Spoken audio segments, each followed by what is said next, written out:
Hey friends, welcome back. Today we're going to do The Ring of the Nibelung, Book 1, The RHINEGOLD, the last issue, Chapter 4, by P. Greg Russell. I like the series a lot, and this is no different. So let's dive in. By Dark Horse Maverick, by the way. I wonder if this is the real Dark Horse, or maybe Dark Horse in collaboration with Maverick, or maybe this was the original Dark Horse comics and then they turned into just Dark Horse. I don't know. I just don't know, but I think so. Anyway, so we see here this dwarf who was in the possession of the ring. Now he lost it and he is cursing the owner. He says, I'm paraphrasing, "Through a curse I gained this ring. Now I pronounce a curse upon it. Through the power I gain great wealth. Now may it bring death to its owner. It will rob him of joy and gladness. He who wears it will be wasted with worry, and he who doesn't will be wasted with envy. Though all will desire it, none will find pleasure in it. He who possesses it shall guard it jealously, only to be murdered by it, marked for death, imprisoned by fear, praying for his days to despair to end. The Lord of the Ring, but only the ring's pitiful slave, until his hand wears that what was taken from it." Wow, that's a big curse, man. Okay, so he says, "This is my blessing of the ring," and so he is going back to where he came from. He says, "Hold on to it, Votan, guard it always. You'll never escape its curse." So Loge says, "Well, that was a fun farewell." So the mist is lifting, and then the other gods are greeting him, and they are, glad that he is back. And she says, "Have you accomplished your task? There lies the prize for your sister. And here comes Fasselt and Fafnir to claim it." So these giants, who kidnapped the bride in question, they return her for the gold, and but he's still in love with her. It seems, this giant. But then I don't know, some kind of a weird ritual, I guess. So they both planted their spears here, and so one of the brothers says, "So this shall be the space to be filled," and so he ordered, the other gods to help them fill that gap with gold somehow. I don't know why. I mean, what's the significance? But I don't know. So it seems that they want to have as much gold so that they cannot see the bride anymore, although they just can go around it. But that's probably it. But the other gods are, being a little bit pissed that they are, playing for a fool or whatever. Are they making fool of them? And so this guy says, "I can see her golden hair. What about that, Logi? Toss it on." So he throws just a piece of gold, and he looks through the pile of gold, and he still sees her eye. "Hey, let's fill this crack here, you greedy monster. There is nothing to fill it with. On the contrary, that little ring of Votan will fill the holes nicely." What? The ring? So this is going to be cool. So, "You foolish giants, it's belonged to the Rhine daughters. It isn't his to give," says Logi. "Stop your babbling. I want it and I need it. But my promise to it doesn't bind me, you half-wit." And so this giant gets mad. He says, "You need to fulfill your agreement." And then Votan says, "No, anything else, all else, but not my ring." So these giants get mad and, wants to kidnap the girl again, because then the old deal stands. And so Votan's wife says, "Votan, give them the ring. You can't let them." And then Votan says, "Silence, all of you. The ring is mine, mine." And then he hears a voice, and this is so cool, by the way. I love the colors. The colors so good. None of that Photoshop bullshit. Just pure, nice, muted colors that fits perfectly through this whole book and the series. So he hears the voice, "Votan, Votan, Let it go, Votan. Flee the curse of the ring, who doom pursues its possessor with slow but certain step. Who are you, woman?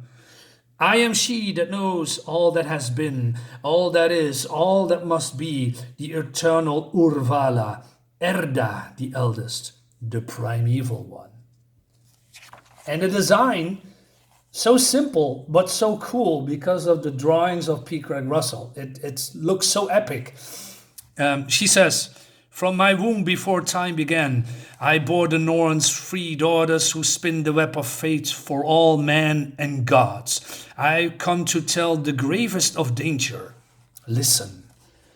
Everything that exists draws to an end.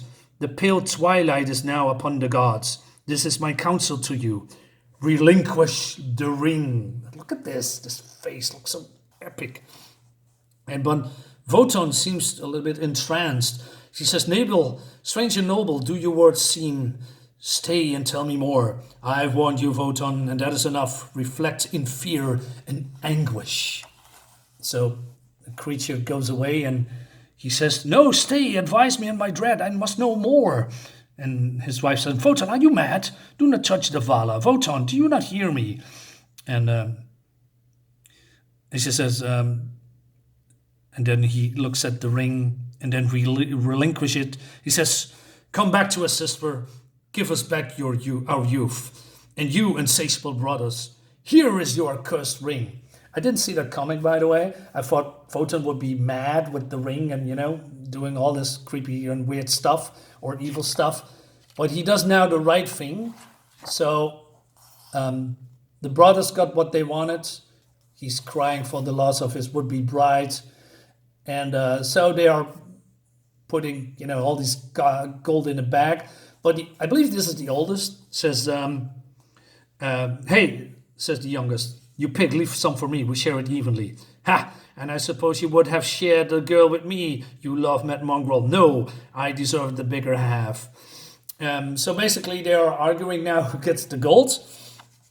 And then the youngest, just picks up the ring. And the bigger brother wants that too. So they're having a fight, and then this is happening. He clubbed his brother in the head with this wooden thing. And then this is happening. The first murder. And he is clubbing his brother to death. Now you are free to stare at your lovely Freia all you want. And in shock, the gods look at what's happening in front of their eyes. So the giant picks up all the gold and leaves, never to be seen again. And Votan says, he said, oh, it's a he. I'm sorry, I thought this was a she person, but okay, it doesn't matter. Who possesses it shall guard it. Oh no, he talks about the dwarf. I'm sorry, I'm a little bit confused. He who possesses it shall guard it jealously, only to be murdered by it. Husband, what's wrong? How dreadful the power of his curse. So he says, I must go down to Erda. So Votan is still, afraid, in trance or whatever. But his wife says, my dear Est, why you linger? See, the castle stands ready to welcome and shelter you. 'Twas paid with evil wages, he says. Evil wages. Evil wages. Yeah, he's a little bit out of it. But then, I don't know what this means, but Donner says, hey, the weather is a little bit grim. Let's change that. So, I don't know, he's using the power of, Donner is 4, by the way. He says, I gather these weighty clouds together in a thunderstorm and sweep the blue heavens clean. To me, mists and vapors to me, your master Donner, the thunder maker commands. Hey-da, hey-da, hey-da, do. And I love this ancient speak, this ancient words, this writing with, I'm quote unquote in love with it. I just love it so much. It's so different from everything else I've read. It's just refreshing for me. So the clouds are lifting, and then his other brother is here on the Rainbow Bridge, and it's free. And he says, the path is delicate as dew on morning moss, but firm beneath the feet. It's like you are reading from a play, or maybe as you hear some poet speak those words. Like I said, I just love it. And there it stands, shining in the splendor of the evening light, proud and glorious and waiting. Between morning light and sunset of this day, it was paid for in fear and anxiety. And he says, will it protect us in the horrible twilight, the night? And then we have something like this, and I wish we'd seen more of this in comics. I believe this is what's to come, but I'm not entirely sure. Maybe a vision of the future, or maybe it's just, you know, I don't have the right word for it, but you know what I mean, what this possibly could mean. So he says, will it protect us in the night that must come? And then we see the sword, and he says, yes. Simply like that. I love it. So here, they stand before it. He says, I greet the hall, the home free from all terror and dread. Come, woman, follow me and live with your husband in Valhalla. And she says, Valhalla, what does it mean, this new name?